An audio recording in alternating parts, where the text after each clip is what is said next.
Si la viga de ala ancha está sometida a una carga cortante de 20 kilonewtons, vamos a determinar el esfuerzo cortante en la membrana o la fibra de conexión que se encuentra en el punto A. Indique los componentes de esfuerzo en un volumen elemental localizado en ese punto. Bueno, vamos a resolver este problema usando los conceptos de carga transversal.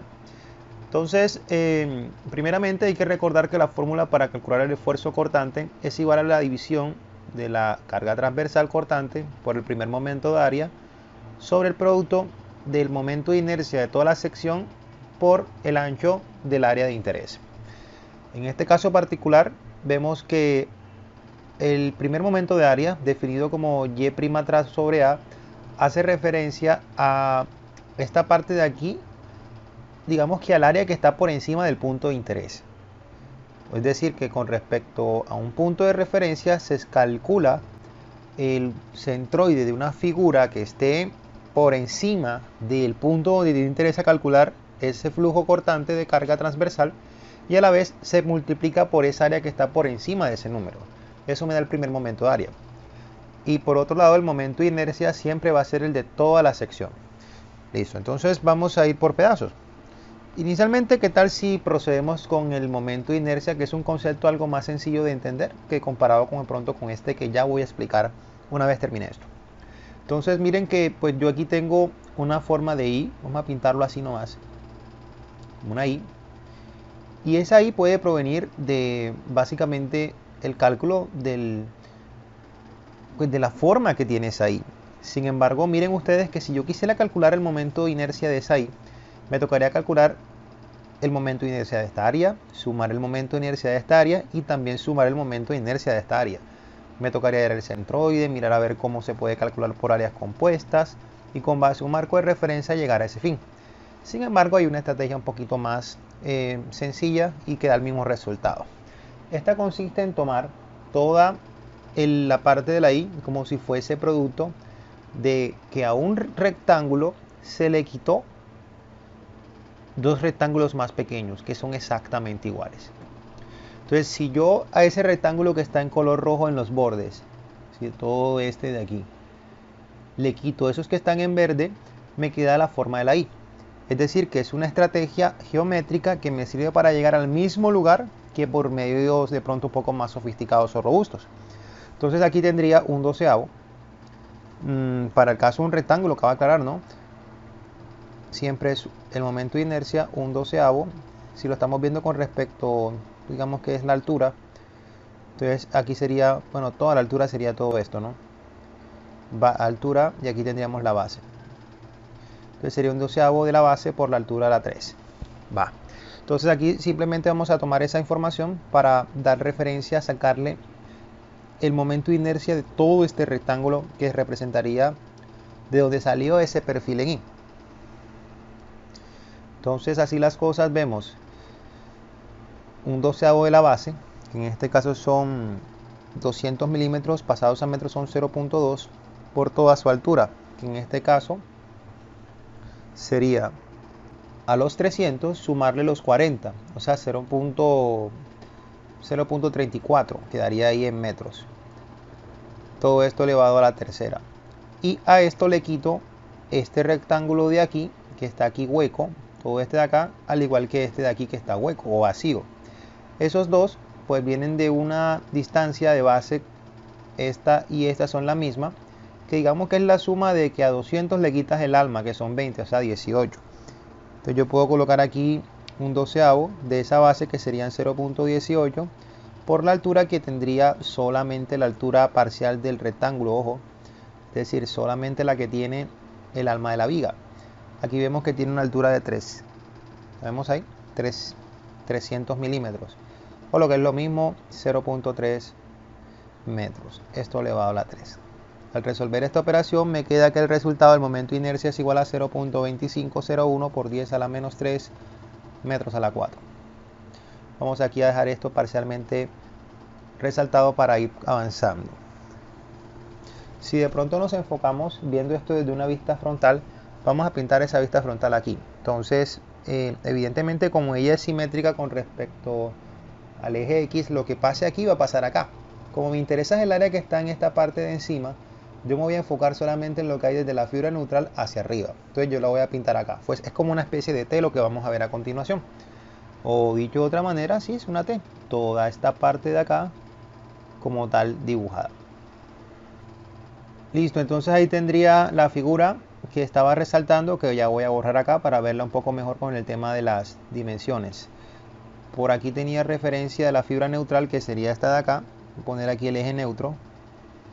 Neutral axis sería como se dice en inglés.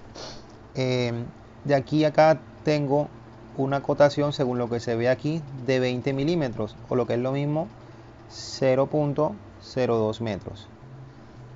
Todo esto de aquí hasta acá tiene un ala o un ancho de 200 milímetros, o lo que es lo mismo, 0.2 metros.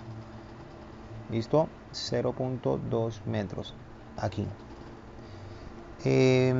Entonces, bueno, vamos aquí a proceder. Tenemos aquí el espesor de esta alma, que serían 0.2 metros. Y entre la fibra neutral y hasta este borde que está aquí, tendríamos la mitad de 300, que serían 150. Pero como estamos, eso sería en milímetros, pasados a metros serían 0.15, ¿no? Metros ahí, entre este y este. Ok, entonces empecemos a proceder con el cálculo. Yo sé que si quisiera sacar el centroide de esta figura, que es la que está por encima del punto A, si lo mido con respecto al eje neutral, tendría que sumarle a la mitad de la altura, que hace referencia al centroide de un rectángulo en el eje vertical, esto 0.15, que es la distancia que habría entonces precisamente entre este punto, que es el centroide, y este borde. Y como este borde está distanciado con el eje neutral a 0.15, solamente la suma de esos dos puede ser suficiente para referenciar ese dato. Entonces sería 0.01 metros.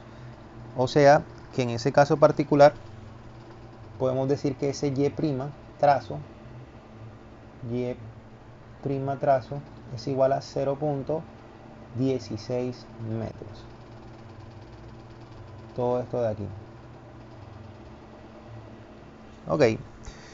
Por otra parte, vemos que si esas son las condiciones, el primer momento de área, con respecto a ese punto en A, va a ser no más que multiplicar el y' trazo por el área que está por encima precisamente de esa sección, toda esta de acá, considerando que el punto A, voy a pintarlo esta vez en rojo, es este de aquí. Entonces aquí simplemente es QA igual a y trazo que nos dio, y' trazo, perdón, 0.16 metros, multiplicado por la base y la altura de esta parte de acá, o sea, punto 2 por la altura total, que son 0.02. 0.2 metros por 0.02 metros. Resolviendo esto me queda que el QA es igual a 0.64 por 10 a la menos 3 metros a la 3. Listo, aplicando entonces ya la fórmula de cortante, esta que voy a resaltar aquí en azul, que ya la habíamos dicho al principio del video, queda entonces que el esfuerzo cortante en el punto A va a ser igual a la carga que nos menciona son 20 kilonewtons, ¿no? Esa carga cortante que dice el problema, sí, 20 kilonewtons aquí. Entonces yo coloco 20 kilonewtons o 20 por 10 a la 3 newton multiplicado por el Q, que nos acaba de dar 0.64 por 10 a la menos 3, acá 64 por 10 a la menos 3 metros cúbicos. Todo esto dividido sobre el momento de inercia, perdón, que nos dio 0.2501 por 10 a la menos 3 metros a la 4. Todo esto multiplicado por el espesor del alma, que son 0.02. Bueno, ahí me pasó un pequeño error, aquí son 0.02, no 0.2. Listo. Entonces, haciendo los resultados, aquí en esta parte nos queda que el valor es igual a 2 aproximadamente 2.56 megapascales. Ese esfuerzo o ese volumen de esfuerzo tiene que ir en el mismo sentido que va la carga. O sea, si yo pinto aquí, saco un volumen elemental y lo saco como por acá, ese volumen elemental tiene que tener básicamente en la referencia de la carga cortante el mismo sentido. Entonces este iría hacia acá, este hacia acá. Si de pronto lo vemos en unas vistas aristas ocultas, se vería que este de acá atrás también va a subir y este de acá se va a encontrar con este. Recuerden que ese tau que vamos a obtener es de 2.56 según el cálculo pasado en megapascales. Y bueno, de esa manera entonces es como resolvemos un problema de carga transversal en un caso particular de un cálculo de una fuerza cortante y cómo esta afecta en un punto particular de la viga al comportamiento de la resistencia del material del mismo.